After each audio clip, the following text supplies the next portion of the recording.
સાંજની ભૂખમાં કે રાતના હળવા ડિનરમાં બનાવીને ખાઈ શકાય તેવા આ ટેસ્ટી અને ચટપટા ચેવડાને ઝડપથી બનાવવાની નવી ટ્રીક અને ટિપ્સ સાથે બનાવીશું આજે આપણે આ રેસીપી.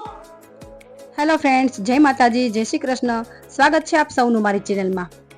તો ફ્રેન્ડ્સ, આપણે રેસીપી બનાવવાનું ચાલુ કરીએ એ પહેલાં હજુ સુધી મારી ચેનલને સબસ્ક્રાઈબ ન કરી હોય તો કરી દેજો. તો આજે આપણે આ રેસીપીને ઝડપથી બનાવવા માટે નવી ટ્રીક અને નવી ટિપ્સ સાથે બનાવવાના છીએ. તો સૌને મારી રિક્વેસ્ટ છે કે આ રેસીપી સ્કીપ કર્યા વગર જરૂરથી જોજો. તો ચાલો આપણે રેસીપી બનાવવાનું ચાલુ કરીએ. તો મેં વજનમાં 1 કિલો જેટલી મકાઈ લઈ લીધી છે. હવે આપણે તેના દાણા કાઢી લઈશું. તમે આ ચેવડાને ખમણીને પણ બનાવી શકો છો. આ રીતની ખમણી લઈને તમે ખમણીને પણ બનાવી શકો છો. આપણે મકાઈને 2 લેયરમાં કટ કરીશું. આપણે આખા દાણા કટ નથી કરવાના. આ રીતે અડધા અડધા કટ કરીશું એટલે ફટાફટ ચડી જશે.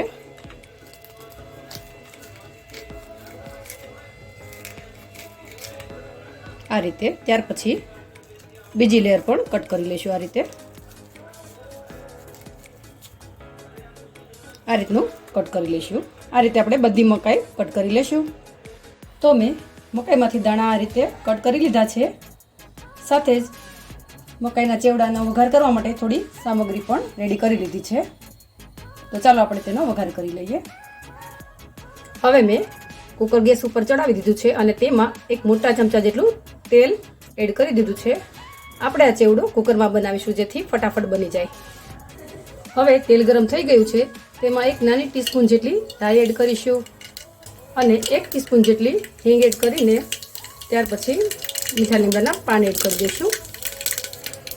ત્યાર પછી 1 નંગ મરચાંના કરેલા પીસ એડ કરી દઈશું અને મીડિયમ સાઇઝની 2 નંગ ડુંગળીને લઈને આ રીતે કરેલા પીસ પણ એડ કરી દઈશું અને સારી રીતે મિક્સ કરી લઈશું. હવે આપણી ડુંગળી થોડી કૂક થાય એટલે તેમાં 8 થી 10 કળી લસણ અને 1 ટુકડો આદુનો લઈને પેસ્ટ બનાવેલી છે તે એડ કરી દઈશું અને સારી રીતે મિક્સ કરી લઈશું. આપણે ડુંગળીને થોડી બ્રાઉન થાય ત્યાં સુધી સાતળી લઈશું.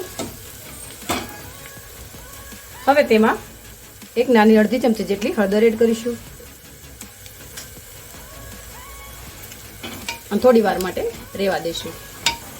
હવે આપણે ડુંગળી થોડી બ્રાઉન થઈ ગઈ છે તો તેમાં આપણે મકાઈના દાણા એડ કરી દઈશું.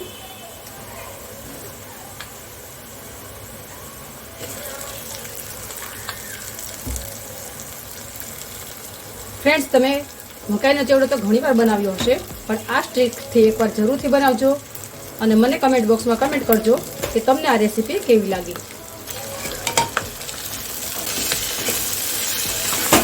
સારી રીતે મિક્સ કરી લઈશું અને 2 મિનિટ માટે એમને ચડવા દઈશું.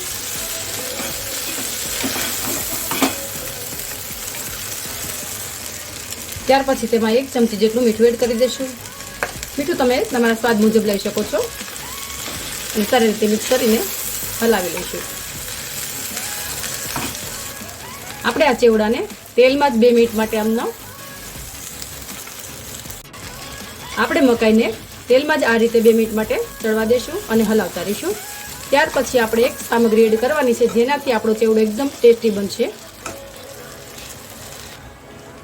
આપણે મકાઈને તેલમાં જ 2 મિનિટ માટે આ રીતે ચડવા દઈશું અને ત્યાર પછી આપણે એક એવી વસ્તુ એડ કરીશું જેનાથી આપણો ચેવડાનો ટેસ્ટ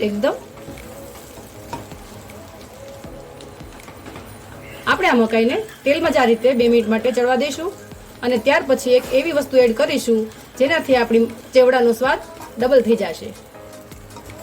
હવે આપણી 2 મિનિટ થઈ ગઈ છે તો હવે તેમાં એડ કરી દઈશું આપણે 1 વાટકી મીડિયમ ખાટી એવી છાશ.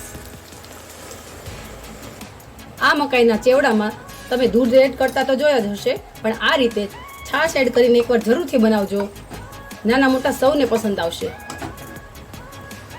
હવે એડ કરીશું 1 ચમચી જેટલું લાલ મરચું પાવડર અને 1 ચમચી ધાણા જીરું પાવડર.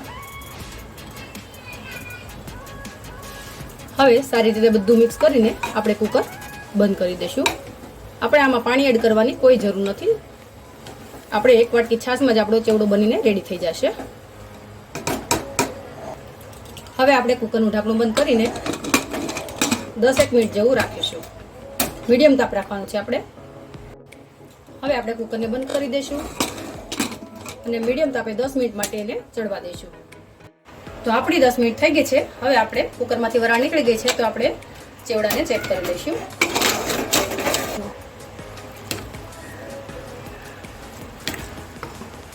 તો આપણો ચેવડો બનીને રેડી થઈ ગયો છે.